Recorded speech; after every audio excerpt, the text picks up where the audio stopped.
important thing in business is honesty, integrity, hard work. See, you are what you are in this world. That's either one or two things. Either you're somebody, or you're nobody. I'll be right back.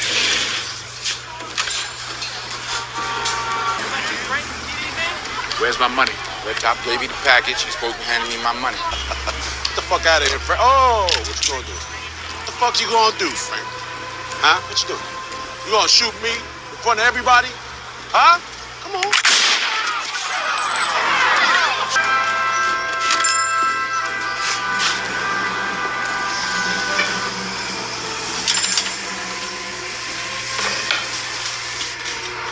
So what was I saying?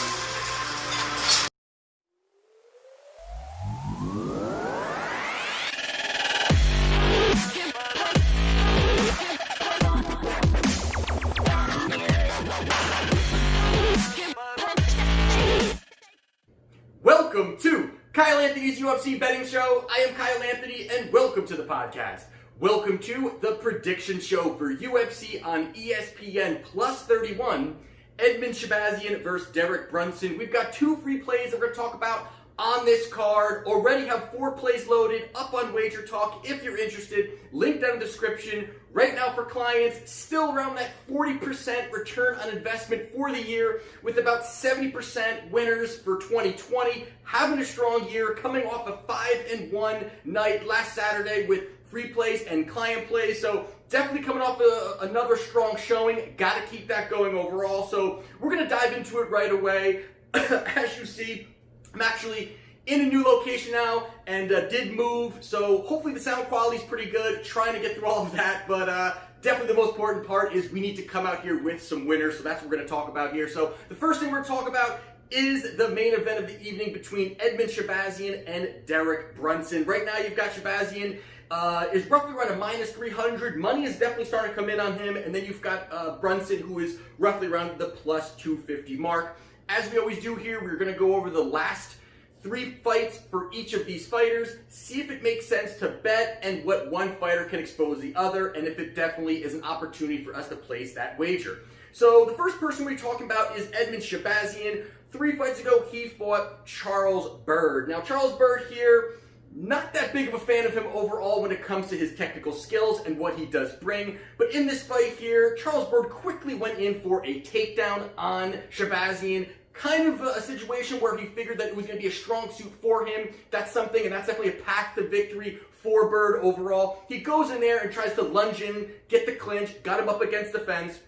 But within 38 seconds of this fight, Shahbazyan was able to end this fight. Hard elbows to the head, ended up dropping him, knocking him out early in this fight. Not much to take away from this fight overall as a whole, but it just shows that killer instinct that Shahbazyan has. Without a doubt, Edmen has that ability, and we're going to go through all those, has that ability to really go in there, work his striking, or work the ground game, and he's very well rounded. In this fight here, you saw that killer instinct that he does have, so he goes out there and gets that first round knockout against Charles Byrd.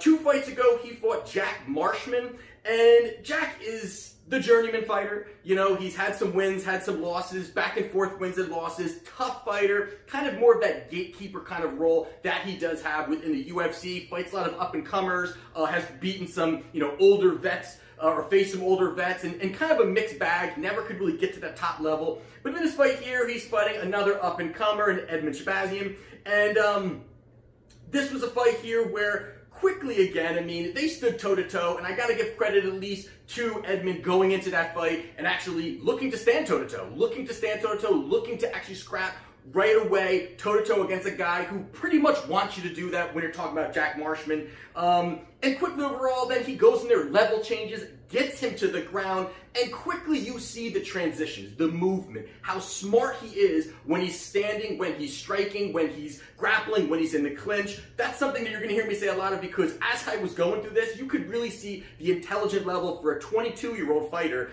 in Edmen and what he does. He quickly got this to the ground, found back control. Again, another one that you can't really dive and break down because he goes out there, gets another first-round submission victory, win, rear naked choke, ended up getting that victory over Jack Marshman in that first round.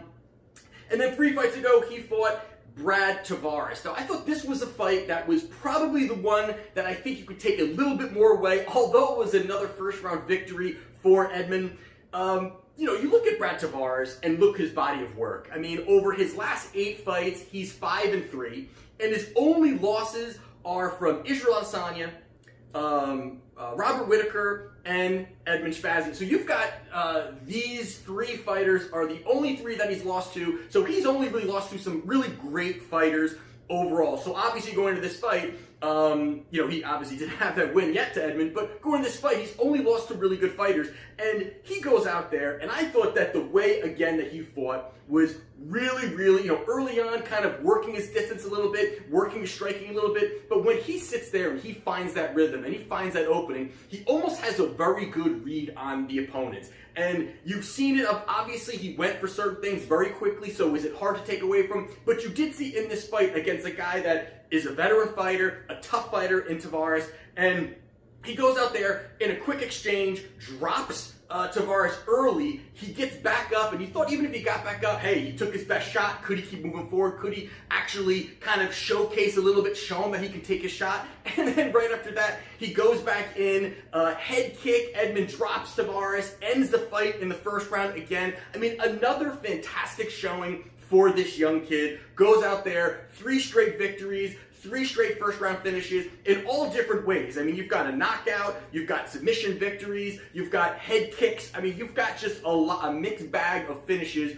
for Edmen Shahbazyan, and he goes out there and gets that victory. Not much to take away there. I know I kind of went through those quickly, but there's not much to take away. Again, I'm going to mix it all and talk about it all at the end when we go through Derek Brunson's. So 3 fights ago, Derek Brunson fought Israel Adesanya, and this was just a complete domination from Israel Adesanya, where you're talking about a guy who is probably the best fighter in the world right now, and, Brunson is a wrestler. He's definitely got some power.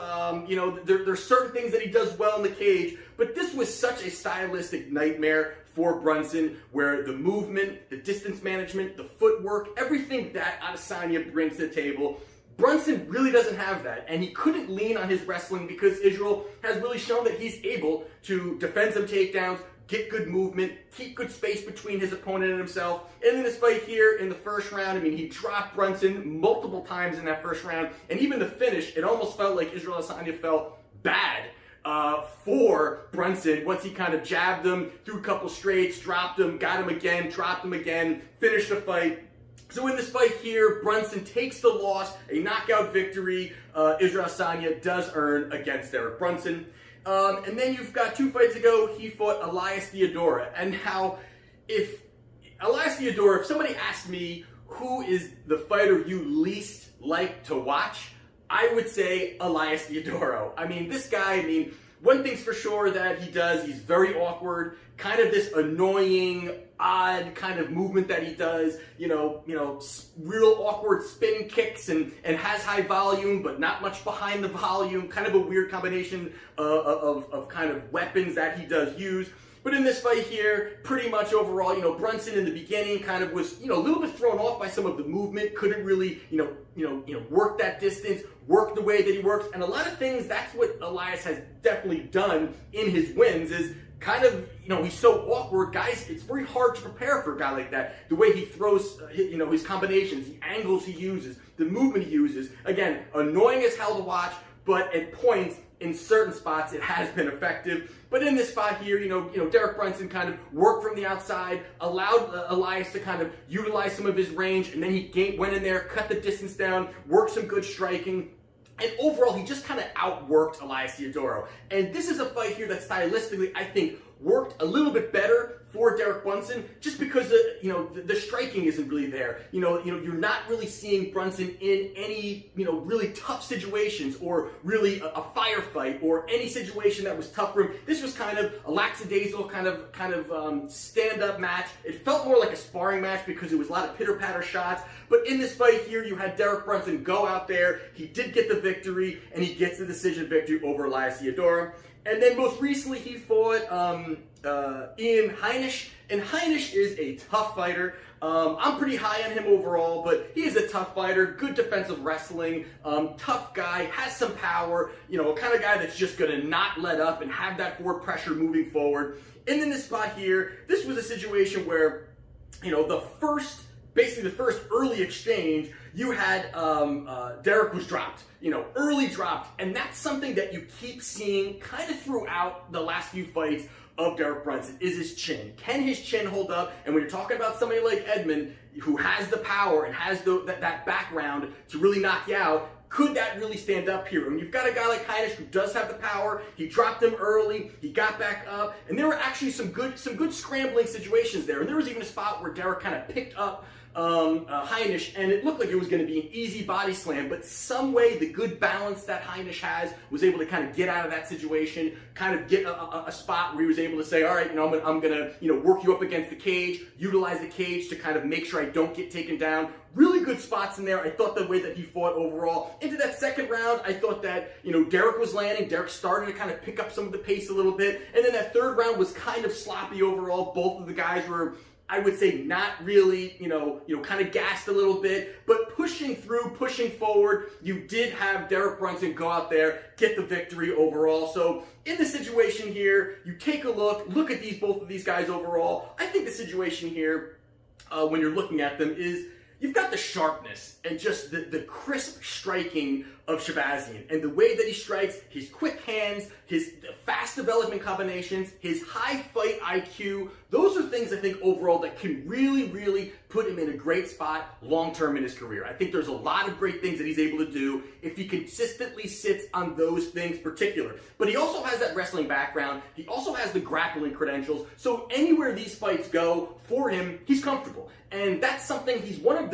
that new breed of fighters that, wasn't just a jiu-jitsu guy, and then they needed to learn how to strike, or was a striker and then needed to learn grappling. He has grown up as a fighter saying, I want to learn everything now. And he went out there as very, very young, learned everything, and he has just really evolved leaps and bounds each fight overall. And I also like the fact that how humble he is and focused he is. That even in wins, he's not really running his mouth. He just goes out there, knows he has another opponent, another fight, and goes out there and trains very hard. So overall, he's a very tough guy, I think, to train for overall. But you've got someone like Derek Brunson on the other side here that, Brunson has the cardio. He's got some wrestling background. I think that's going to really nullify each other in this fight. I think that they're both, there could be some scrambles to the ground, but I don't really see one guy really having top control and lasting in that top control. Both of these guys are capable of even being on the bottom, scrambling and getting back to their feet, which leads me more to where my bet will be placed. But overall, Brunson has basic striking as well, and he's very hittable. He's the kind of guy when you're in the clinch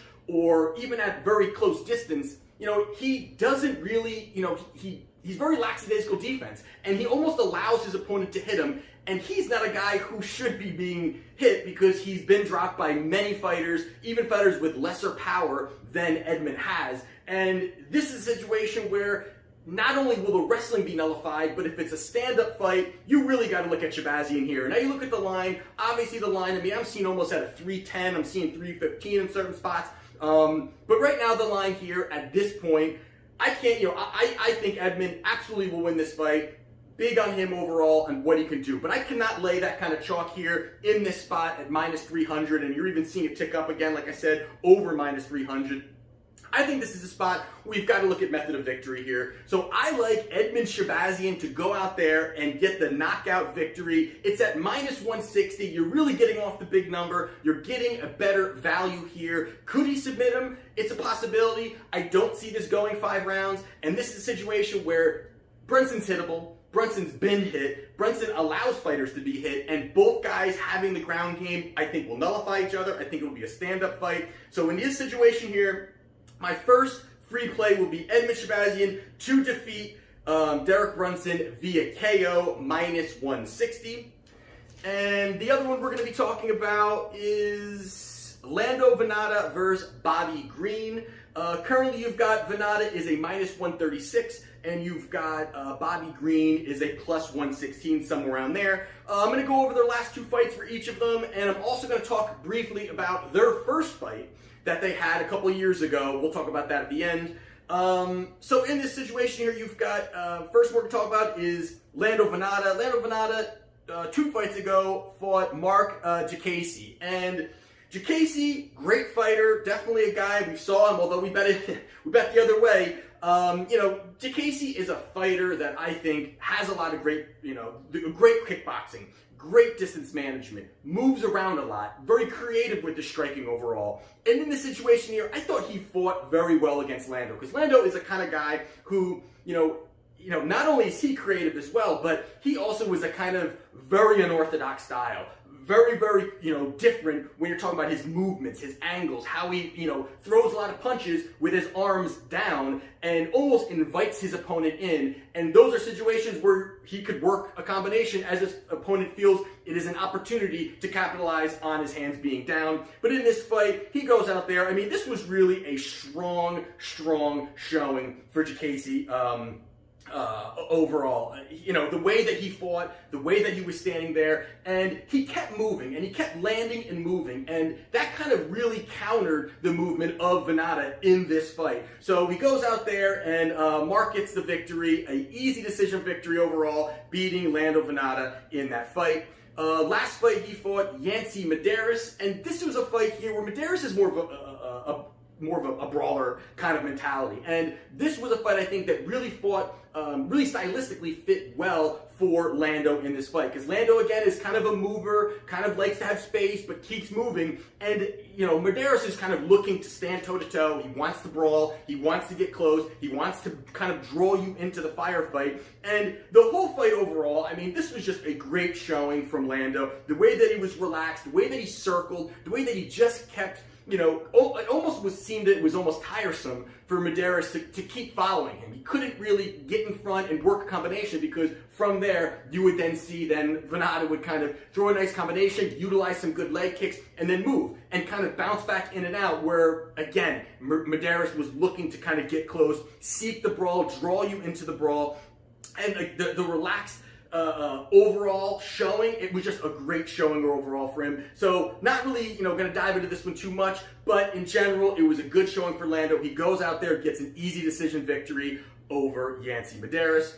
And then on the other side, you've got Bobby Green. Bobby Green is a plus 116. 2 fights ago, he fought Francisco Trinaldo, and this was a fight here where Trinaldo just outworked him. And you've got a guy like Bobby Green, who Bobby Green is definitely known for kind of the same style that Lando has, where very relaxed, can be cocky at times, keeps his hands down on defense, kind of draws you into a fight, very unorthodox, has his own kind of movement. And, Trinaldo didn't fall for any of that. Trinaldo just kept the pace, kept pushing forward, kept working, and those are the things where even when Green was hurt, he actually ended up, kind of just keep capitalizing, where Green, would talk or would kind of, shake his head, pretend like he wasn't hurt. And Trinaldo just kept pushing it on, pushing out the output. And that kind of got Green behind on the cards. And you've seen him have that in other situations, in other fights, where pretty much the same kind of thing happened, where, he falls behind the cards because he's allowing his opponent to get off shots, and he'd rather kind of,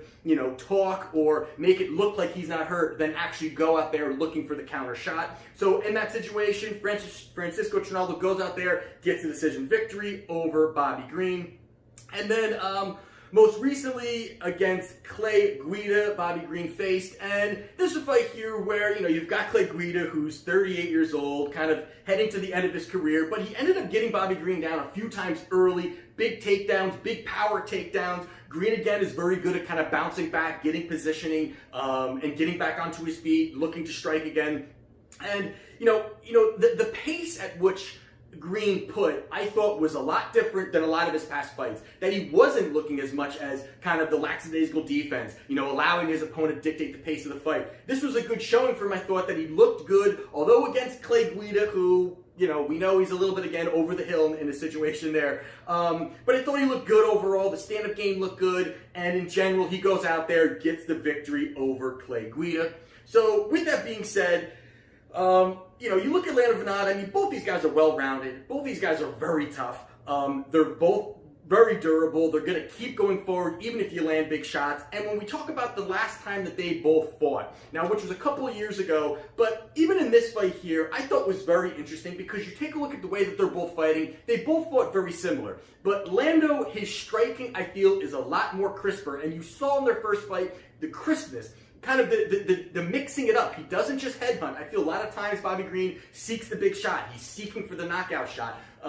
Looking for the big shot where Lando's going to pitter-patter, mix it up, throw some body shots, throw a leg kick, throw a high kick, mix up, a jab. And those are going to be a lot more, when the target is being moved this much, it's a lot more difficult for a guy that's defending those to know where they're coming from. When you got someone like Bobby Green who headhunts, they can kind of shell up, and it's a little easier for them to counter. It's easier to block. It provides a lot more openings when you're looking at what he can do as the counter. And throughout this fight, although early in that first round there was an illegal knee by Lando, and it ended up being a draw in their first fight. But I thought Lando looked better. The striking was very close. The strike count was very close. The takedowns, you had a couple good takedowns from Lando. Although, again, Green has that ability to kind of get back to his feet. But in that fight, I think you take a lot out of it going into this fight. Because, again, they both are awkward. They both are tough. They both are durable. And I think a difference maker in this fight also is how easy Lando switches from orthodox to southpaw. I think that is a big difference when you're talking about a guy who is very more stationary in Bobby Green, and then you've got someone like Lando who you will see him even just, almost consistently going from each side, and it's a lot harder for somebody who's defending the strikes from someone who could switch from southpaw to orthodox. Where the strikes are coming from, picking them up, where are they coming from, how to defend them, how are you going to counter, where he consistently is doing that. That's very, very difficult for him to do. And again, the creativity is a huge part of this. So I think the mixing up of the southpaw, the output that he has, some of the takedown opportunities that Lando can have. I look Lando Vannata here. I think the -136 price is a pretty good price here. Again, if it wasn't for in that first fight, the illegal knee, which did not hurt Green. It was just that he was down, and actually, Green seemed fine. It did take the point away. But without that, Lando gets this victory. I think that's going to be very, very close to it. I think it's going to be a competitive fight, but I think that Lando's going to outstrike him, get the takedowns, have some control. So I'm going to be taking Lando Vannata to defeat Bobby Green. So those are my 2 free plays for UFC on ESPN Plus 31. If you're interested, definitely check out WagerTalk. Link down in the description. I have 4 plays up for purchase for clients. Again, 40% return on investment for clients. Having a strong year overall. Got to keep going. Again, my bet review shows, I've kind of run out of time each week creating those. Didn't have one of the last couple shows. Maybe not this week. Probably not. But we will always consistently push out these prediction shows and always have client plays. Definitely follow me on Twitter at KyleAnthonyUFC, and I will see you at the next show. This is Kyle Anthony's UFC Betting Show, and I'll see you next time.